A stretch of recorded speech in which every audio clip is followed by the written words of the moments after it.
A palavra de Deus, livro do Atos dos Apóstolos, capítulo 21, versículos 1 a 36. Atos dos Apóstolos, capítulo 21, versos 1 a 36. Agradecer a Deus. Nosso irmão diácono orou por mim, pela pregação da palavra, que faremos agora. Atos, capítulo 21, versos 1 a 36.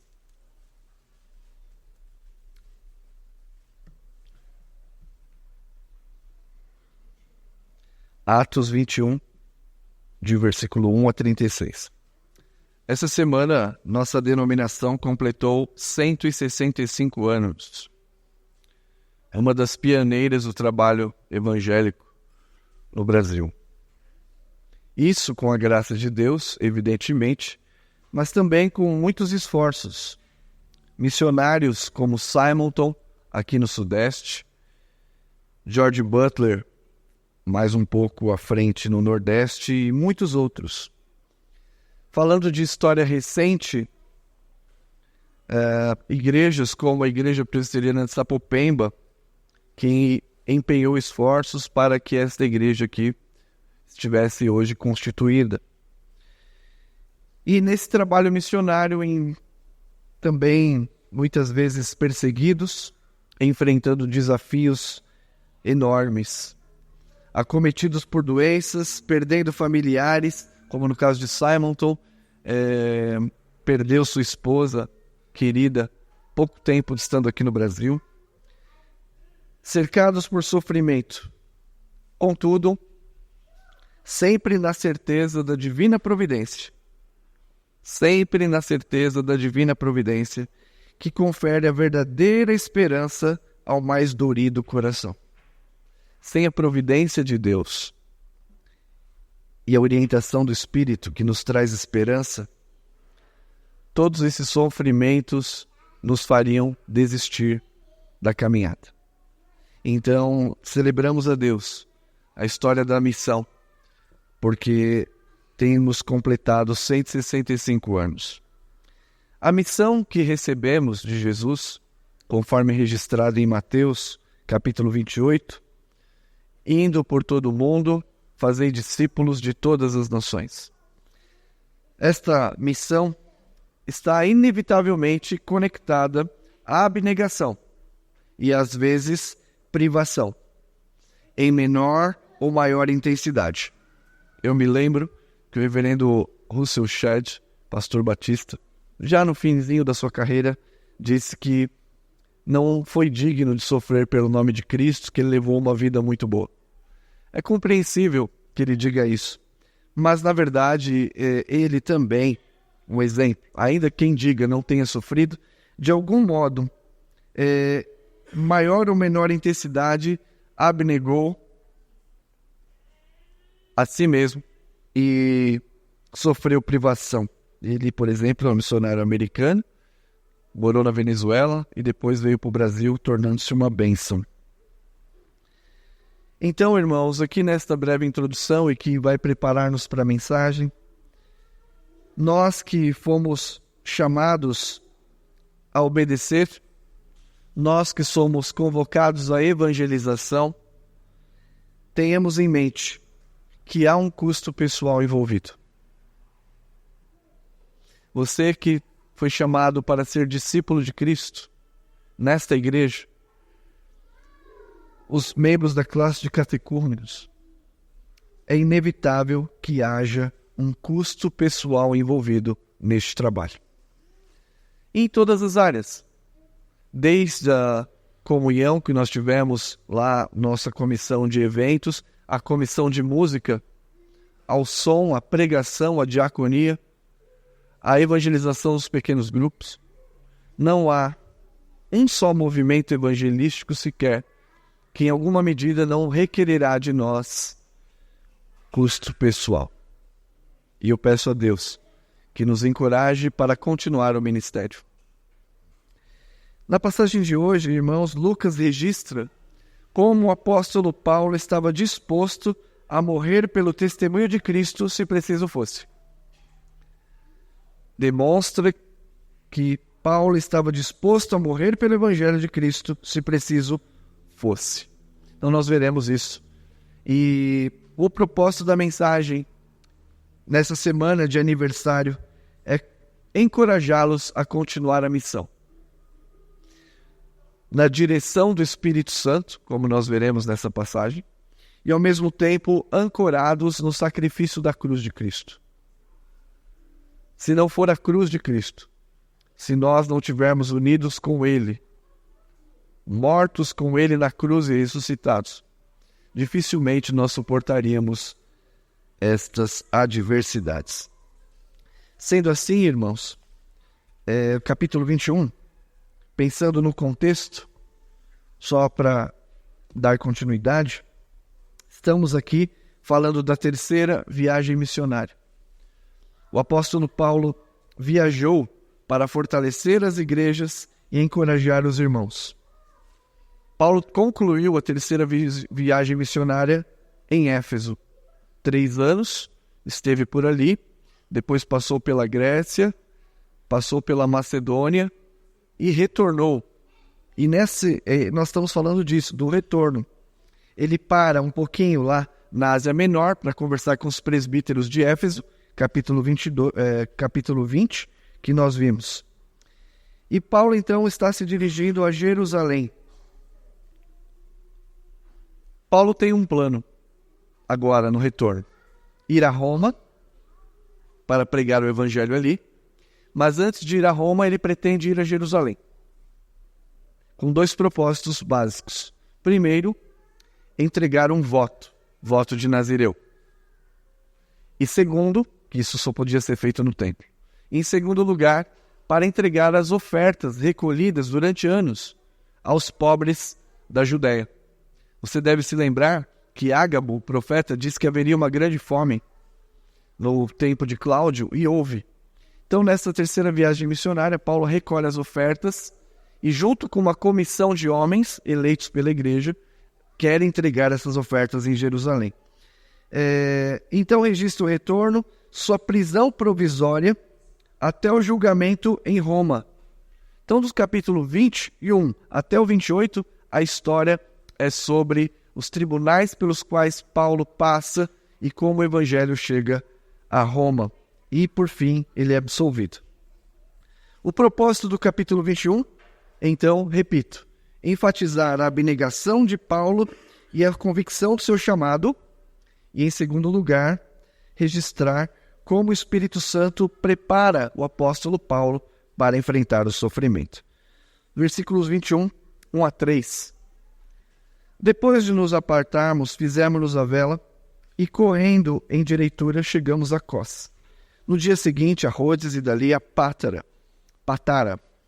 Achando um navio que ia para a Fenícia, embarcamos nele, seguindo viagem. Quando Chipre já estava à vista, deixamos-nos à esquerda, navegamos para a Síria e chegamos a Tiro, pois o navio devia ser descarregado ali. Nossa, mas para que tanta coisa para os dias de hoje? Para que isso serve, né? Nós não conseguimos saber nem onde é São Mateus, quanto mais essa quantidade de lugares da antiguidade no mar Mediterrâneo. Irmãos, Lucas narra com precisão alguns detalhes da viagem.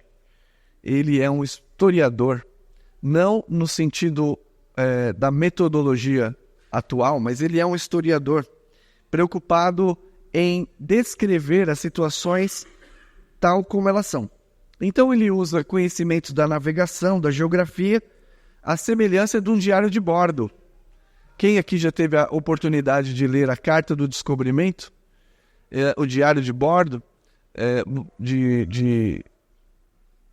dos primeiros que chegaram aqui, lerá muitos detalhes. A terra é boa, há ilhas e frutas, aquela descrição, né, mais ou menos paradisíaca. Lucas está descrevendo, então, como uma espécie de crônica daquilo que ele vê. Não apenas isso, ele descreve locais, cita pessoas pelo nome e às vezes até qualificando. Nós veremos que aqui ele diz, olha, nós passamos em tal lugar, exemplo, na casa de Filipe, o evangelista. Filipe, o evangelista, e cita que ele tinha lá 4 filhas virgens que profetizavam. Mas por que esta preocupação? Irmãos, essa é uma característica das escrituras cristãs e corrobora com sua confiabilidade. O cristianismo, neste aspecto, é diferente de todas as religiões, porque anuncia uma fé com um pano de fundo histórico, conectado ao tempo e ao espaço. Isso acontece tanto no Antigo Testamento quanto no Novo. A religião cristã é uma religião histórica e o fato de nós vermos esses detalhes, e detalhes confirmados também pela historiografia moderna, nos mostra que a Bíblia é confiável. A Bíblia é digna de um exame criterioso e de fé. Não é inteligente, alguns se acham muito inteligentes por desconfiar da Bíblia. Pelo contrário, não é inteligente ter desconfiança da Bíblia. Ela é infalível naquilo que ela se propõe a revelar. E o que a Bíblia revela? Quem é Deus? Qual é a sua vontade na salvação por meio de Cristo? Então, se você tem este livro hoje, com essa biblioteca com 66 livros, é a reunião de cópias. Nós não temos mais o original. Às vezes eu erro e falo no original, não falo mais, mas antigamente eu falava. Não existe original. O original se perdeu. O que nós temos são cópias do original. São cópias de manuscritos antigos, comparados um com o outro como um quebra-cabeça, selecionados com critérios, examinados e criticados. E só um detalhe histórico. Daniel Wallace, um crítico do Novo Testamento e em manuscritologia, que é uma ciência teológica, muito conhecido e respeitado teórico, tem uma palestra dele chamada Deus nos falou em palavras, em que ele diz o seguinte: há uma enormidade de fragmentos da palavra de Deus muito superior a fragmentos dos filósofos da antiguidade, como os pré-socráticos, os Platão ou Aristóteles. Então, se você comparar, tem uma casa de altura de manuscritos dos filósofos gregos e tem o Empire State de testemunhas reunidas do registro da Bíblia. Mas você prefere acreditar em Aristóteles e Platão do que na Escritura. Então veja que é uma decisão de fé e não uma base realmente sólida histórica. Então, por que, pastor, colocar todos esses detalhes? Pelo menos para que você tenha certeza de que a Bíblia é confiável. E de que desconfiar dela, na verdade, mostra não somente preconceito, mas também ignorância com sua história de composição. Que nós tenhamos fé no registro bíblico, porque é isto o objetivo da palavra de Deus. Fechando parênteses aí, nós temos então, nos versículos 4 a 26, a viagem de Paulo e as predições de sofrimento. Esse é meu primeiro ponto hoje. Como o Espírito Santo conduz Paulo, conduz a igreja, fazendo predições de sofrimento. Versículos 4, então, em diante. Encontrando os discípulos, permanecemos lá durante 7 dias, e eles, movidos pelo Espírito, recomendavam a Paulo que não fosse a Jerusalém.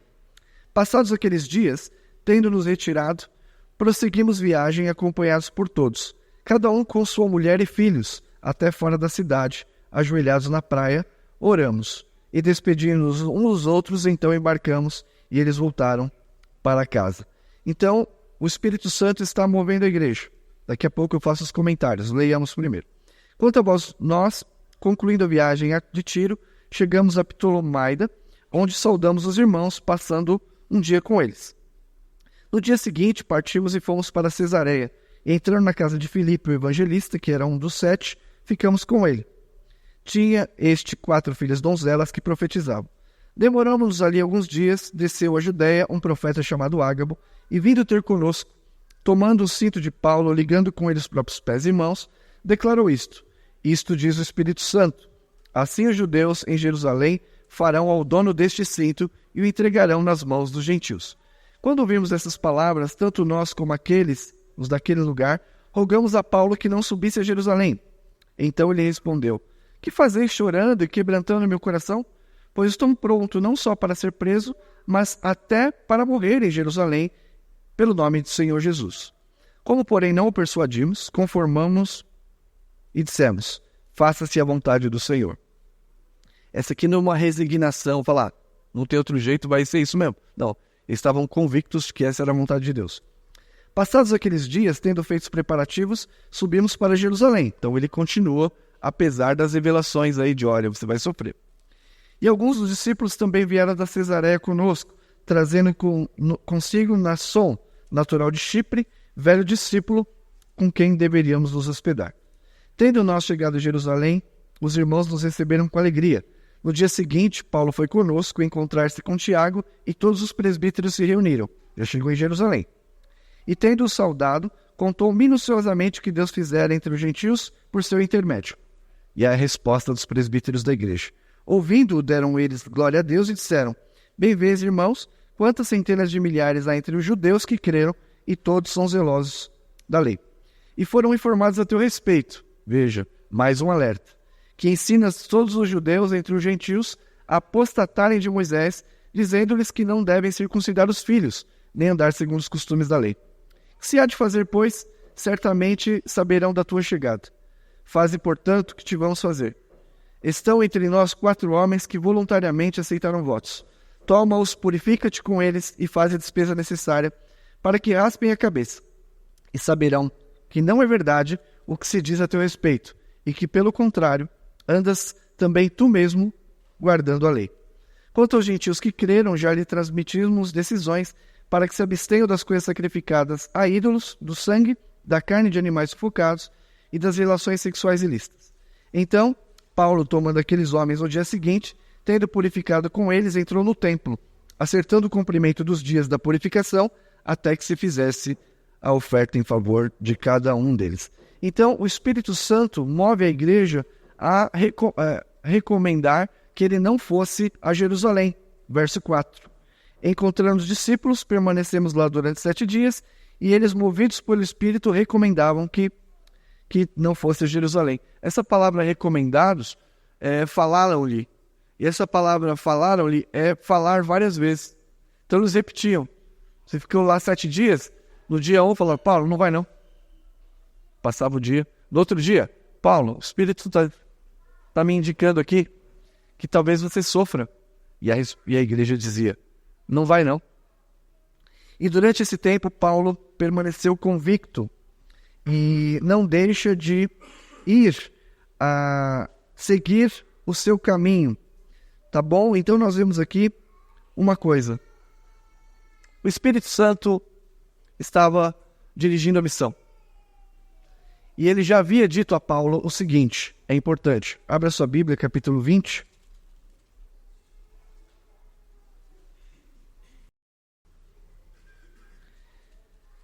E agora, constrangido em espírito, meu espírito, vou para Jerusalém, não sabendo o que ali me acontecerá, senão que o Espírito Santo, de cidade em cidade, me assegura que me esperam cadeias e tribulações.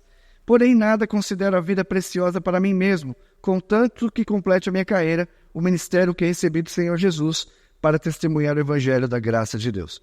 Paulo já havia sido alertado de que ele sofreria. E que por onde passasse, ele teria percalços. Não só isso, mas também afirma à igreja de que ele estava pronto até mesmo para ser preso. O Espírito Santo está conduzindo a missão. As pessoas se assustam com o fato do sofrimento, mas Paulo persevera na condução do ministério.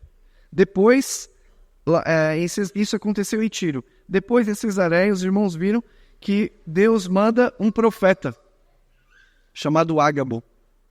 Ágabo já havia previsto por profecia que haveria uma fome grave na Judéia, e por isso Paulo e a igreja juntou dinheiro para levar àquela região que passava fome. E agora ele chega de novo na história, vem da Judéia e diz, olha, quem é o dono desse cinto? Então ele se amarrou o pé e mão e diz: assim acontecerá com o dono desse cinto. Alguns aspectos dessa profecia. Primeiro, o profeta Ágabo, ele não entra na tradição dos outros profetas. Por quê? Os profetas do Antigo Testamento, até João, a sua profecia está conectada não só a eventos que vão locais, mas à história da salvação, relacionados à salvação em Cristo. E o último profeta nesse sentido foi João Batista. Ágabo tinha estas predições, e você também deve perceber, em segundo lugar, que nós estamos aqui no momento de progresso da revelação. Então, este homem profetiza, eles têm ali a profecia da parte de Deus e ela se cumpre, entendendo que esta profecia dele não se torna escritura. Há um progresso na revelação, há profetas ainda que não haja muito comum na igreja, mas esses tipos de profecias não se tornavam escritura, eram usadas por Deus para dirigir a igreja. Então, irmãos, e terceiro, não serve de prescrição. Fala, olha, Ágabo era profeta na igreja, nós vamos ter profetas hoje. Pelos esses dois motivos que eu disse para os irmãos, a finalidade aqui da passagem é mostrar que Deus está orientando Paulo sobre o sofrimento que teria. Inevitavelmente ele sofreria, reforçando, talvez, para prepará-lo para o sofrimento. E diante dessa figura dramática, e ali Ágabo faz como alguns profetas do Antigo Testamento, Isaías, Ezequiel, que é um ato profético. Tá bom? Não é esses atos proféticos que a gente vê aí, não.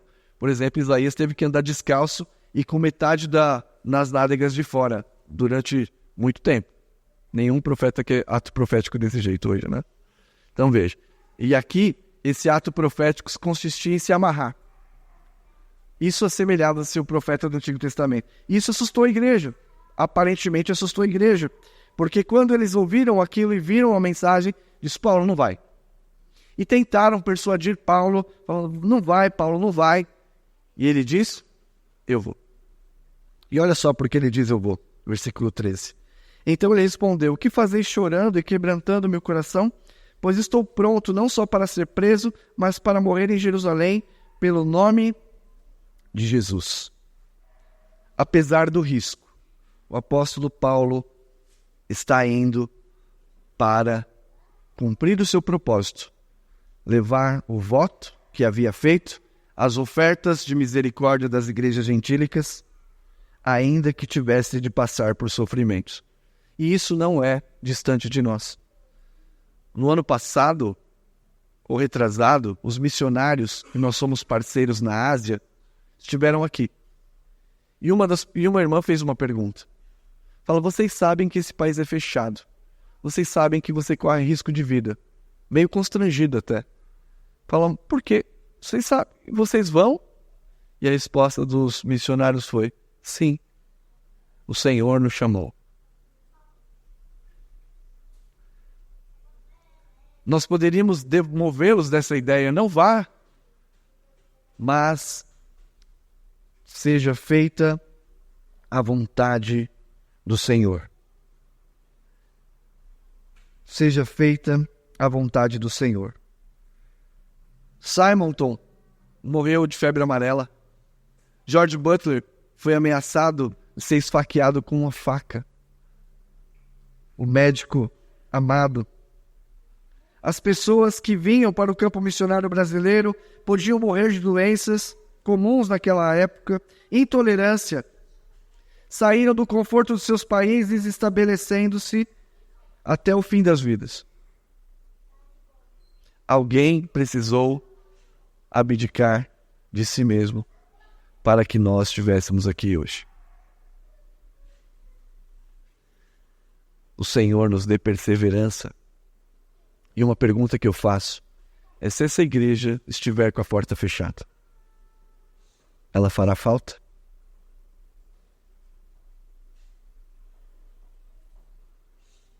Quantos sofrimentos nós enfrentamos? Quantos desafios? Quanto de abnegação você suporta para que esse ministério permaneça? E para que pessoas que venham como você, Beto, Vem uma vez e depois de anos, ele sabe, há uma porta da verdade, e a porta da verdade estivesse fechada.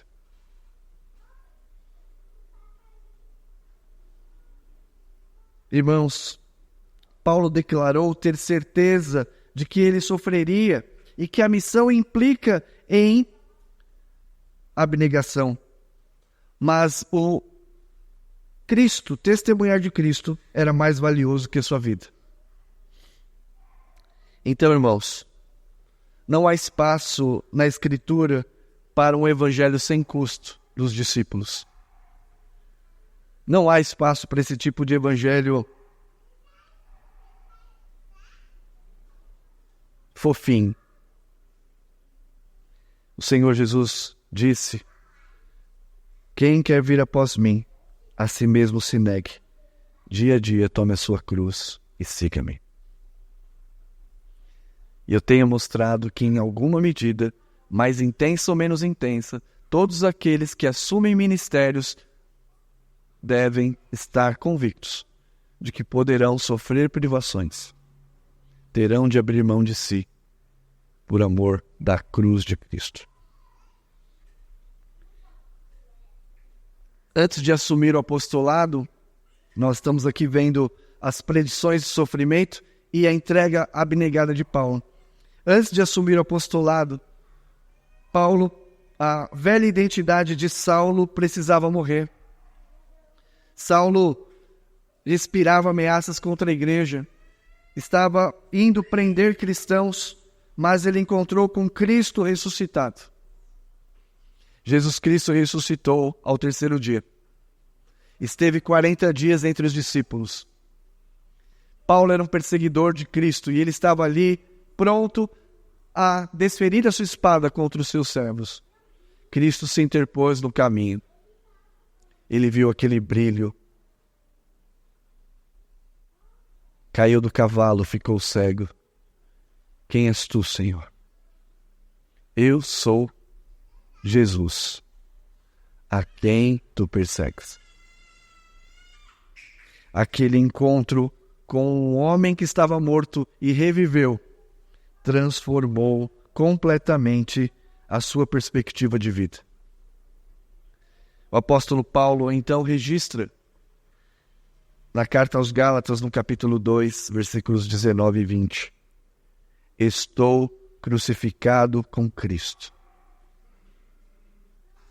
Logo, já não sou eu mais quem vive, mas Cristo vive em mim. Nós precisamos, para fazer a obra do Senhor, inevitavelmente, morrer na cruz de Cristo, enterrar o eu. Perguntado, um grande homem de Deus, George Miller, foi muito influente, produziu muitos orfanatos, sem pedir R$1 a ninguém, nunca. No final da sua carreira fizeram uma entrevista e perguntaram: qual o segredo de George Miller para tantos feitos? Ele respondeu com uma única frase: George Miller morreu há 30 anos atrás.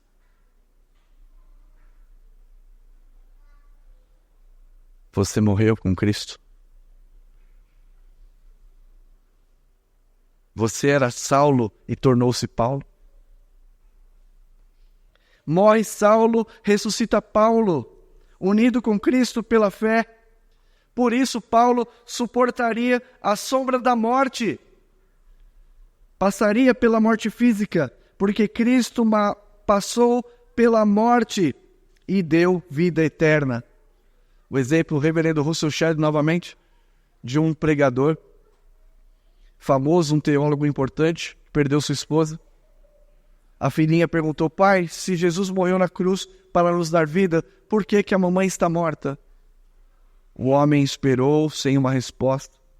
No caminho do sepultamento, uma carreta lotada carregada passou pelo carro onde o corpo estava e balançou tudo. Aquela sombra, o vento, a força. E aí o teólogo respondeu à sua filhinha. Fala: filhinha, Você quer que a carreta passe por cima de você ou a sombra dela? A menina disse, claro, pai, a sombra. Falou, foi isso que passou por cima da mamãe. A sombra da morte. Porque a carreta passou pelo Filho de Deus. Ele sofreu em si todas as dores que você deveria passar. Você não morre mais, porque ele morreu a verdadeira morte e ressuscitou para a verdadeira vida. Não sei se eu já li isso, mas ninguém pode matar um homem morto. Ninguém pode matar um homem morto. E Paulo havia morrido para o mundo. Considero tudo como perda por causa da sublimidade do amor de Cristo. Tudo como refúgio. Por isso não conseguiram impedir que ele prosseguisse.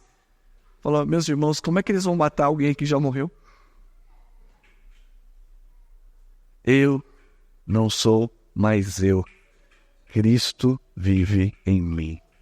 E esse viver, que agora vivo na carne, vivo pela fé no Filho de Deus, que a si mesmo se entregou. E diante disso, a direção do Espírito, a interpretação da igreja dizendo, olha, fique alerta, fique atento, não vá. A convicção do coração de Paulo. Em Jerusalém, os presbíteros deduzem que ele seria pego. Falou, olha, aqui há um boato de que você prega contra o templo ou contra os rituais judaicos. E eles sugerem um plano prático para que ele possa suprimir a boataria no final desse texto que a gente acabou de ver. Então eles tentam ali dizer para Paulo, Paulo, nós estamos aqui no Pentecostes, entrega o voto, siga aí alguns rituais para mostrar que você não é contra Moisés e nem contra as tradições.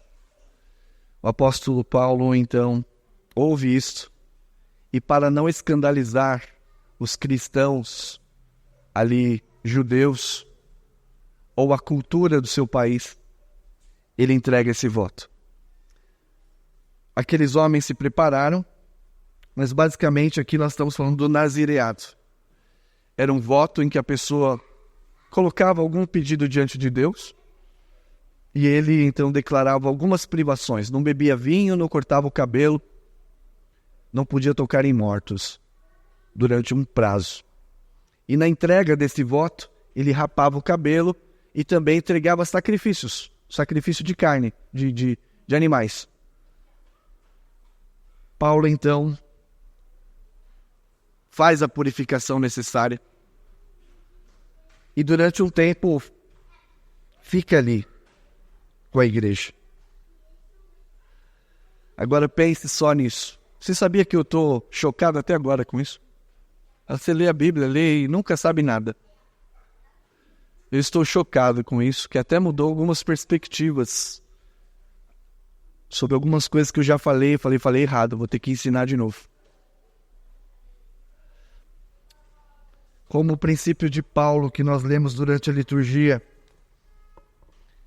Porque sendo livre de todos, fiz-me escravo de todos, a fim de ganhar o maior número possível.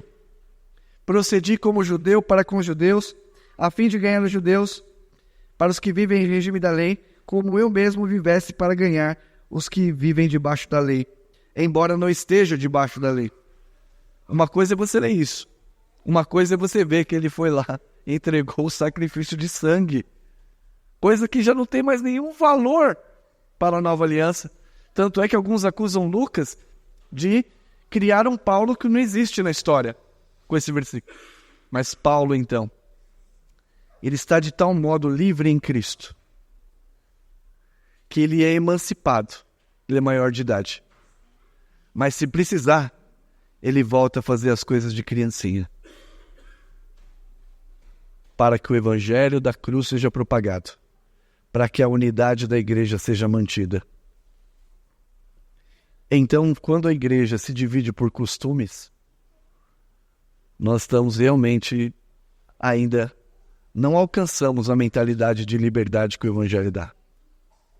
E eu me incluo entre esses, que eu mesmo fiquei escandalizado.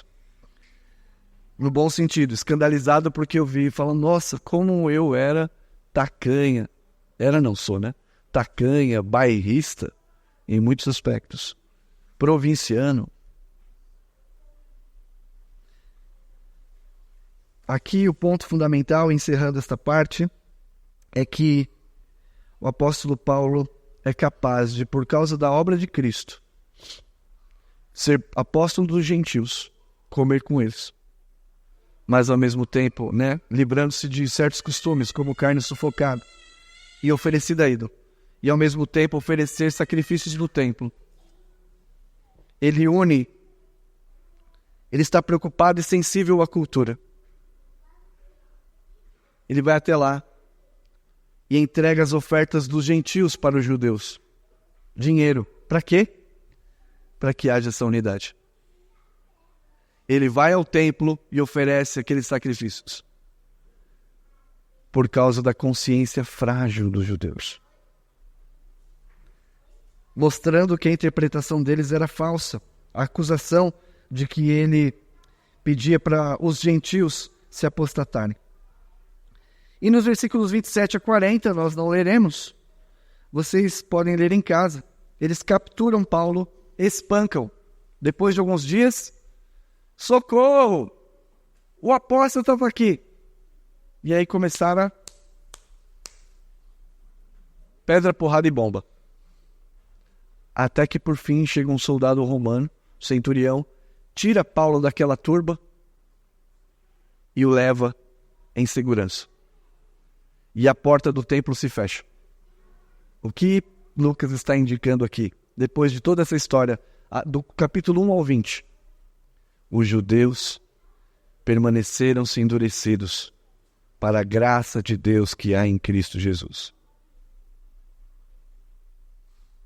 Eles não receberam, mas todos quantos o receberam, deu-lhes o poder de serem feitos filhos de Deus, a saber, aos que creem no seu nome. Paulo é espancado, recolhido à prisão, e nós veremos um pouco mais disso, a forma tolerante com que Roma trata os cristãos e a forma intolerante que os judeus fazem. Quero compartilhar, irmãos, duas aplicações. Um pouco de paciência de vocês. A primeira,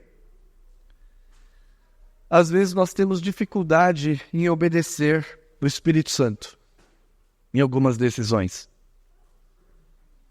Paulo deveria ou não seguir para Jerusalém? O Espírito Santo diz que sim. Ao longo do caminho, o Espírito Santo vai dizendo, você vai sofrer. A mensagem do Espírito foi clara. Eu já disse que você sofreria e eu estou te preparando para o sofrimento. O Espírito Santo é que nos dá convicção e direção, mas nem sempre esclarece o resultado final. Estava conversando com o presbítero sobre as nossas ações evangelísticas, que elas estavam se desenvolvendo em um ponto, quando de repente fez água. Se desmanchou. Nós achávamos, íamos dar os outros passos para a implementação de trabalho, seguir, e o Espírito Santo desfez. Ele nos dá convicção, esclarece, nós temos que entender, mas nem sempre nos informa o resultado final. Paulo não queria ir para Roma? Ele foi. Mas ele foi como as outras viagens? Ele foi como prisioneiro. O ponto de confronto é que, muitas vezes, quando envolve custos pessoais, nem sempre estamos dispostos a seguir a direção do Espírito. Nem sempre, quando envolve custos pessoais, por mais clara que seja a direção do Espírito, vai e faça, a gente não faz. que o Senhor nos ajude a crucificar as paixões, servindo na missão. Porque foi assim que esta igreja surgiu. E tenho forte convicção de que foi para isso que Ele nos chamou nessa região de São Paulo. Quem quer ser um missionário? Dê um passo à frente.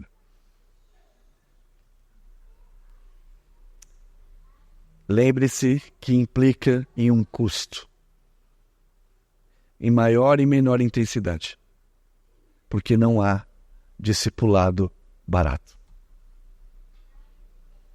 Uma outra aplicação. A liberdade e a independência desejada pode ser desfrutada em Cristo. Você quer liberdade? Quer independência? Isso você pode ter em Cristo. Não a liberdade que o mundo propõe, mas a liberdade da vontade. Você ser capaz de tornar-se escravo e fraco, se for necessário. Abra sua Bíblia encerrando Hebreus 9. Estou falando isso porque Paulo, na missão, como nós vimos, demonstrou que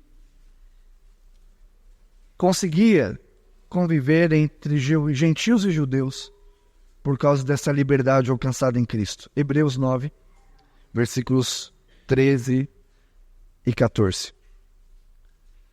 Ele ofereceu o sacrifício ali a Deus, sacrifício pacífico e de louvor. Portanto, se o sangue de bodes e de touros e cinza de uma novilha aspergidos sobre os contaminados os santificam quanto à purificação da carne, está falando do cerimonialismo, muito mais o sangue de Cristo, que pelo Espírito Eterno, a si mesmo se ofereceu sem mácula a Deus, purificará a nossa consciência das obras mortas, para servirmos ao Deus vivo. Paulo, segundo a cultura, era judeu, mas segundo a fé, era cristão. Paulo ensinou que o fim da lei é Cristo. O cerimonialismo, sacrifício animal, circuncisão, dieta, guarda de dias, apontava para Cristo. Isso está tanto em Romanos 10 como Colossenses. Paulo não obrigava o gentio a seguir as tradições do judaísmo e nem forçava os judeus cristãos a abandonarem os costumes judaicos. Sensível à cultura, promove a tolerância entre judeus e gentios. Ele diz, Tiago, eu vou fazer essa oferta aí. Conforme a tradição, isso não diz nada para mim. Paulo tinha o espírito verdadeiramente emancipado. Ele não era escravizado à sua própria vontade. E esse é o ponto, irmãos, que tem a ver com o ministério de Paulo profundamente. A morte de Cristo na cruz significa a morte de Saulo. E a morte de Saulo implica em quê?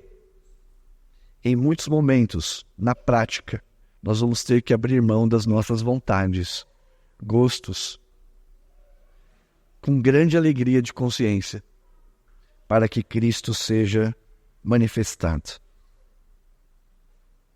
Irmãos, com 165 anos da IPB, com quase 2 anos da Igreja Presbiteriana Conquista, não completou 2 anos ainda, como igreja organizada, que nós possamos pensar sobre esses aspectos. A direção do Espírito, a nossa disposição na obediência ao Espírito. E em segundo lugar, o efeito da morte de Cristo na cruz, mortificando a nós mesmos, a fim de servirmos nesta obra. O Senhor nos ajude. Amém.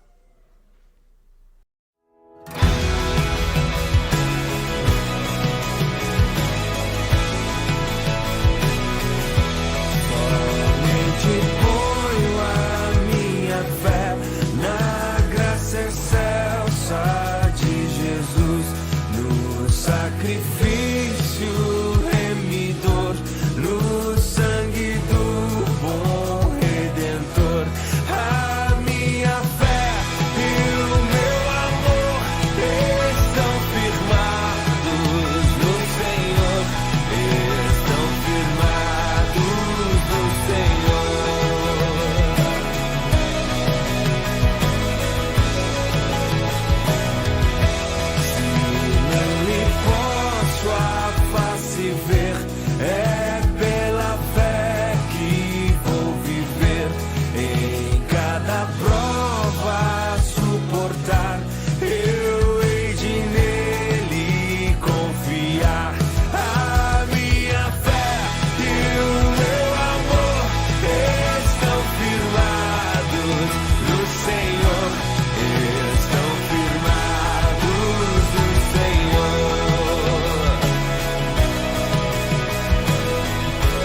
e com os salvos cantar.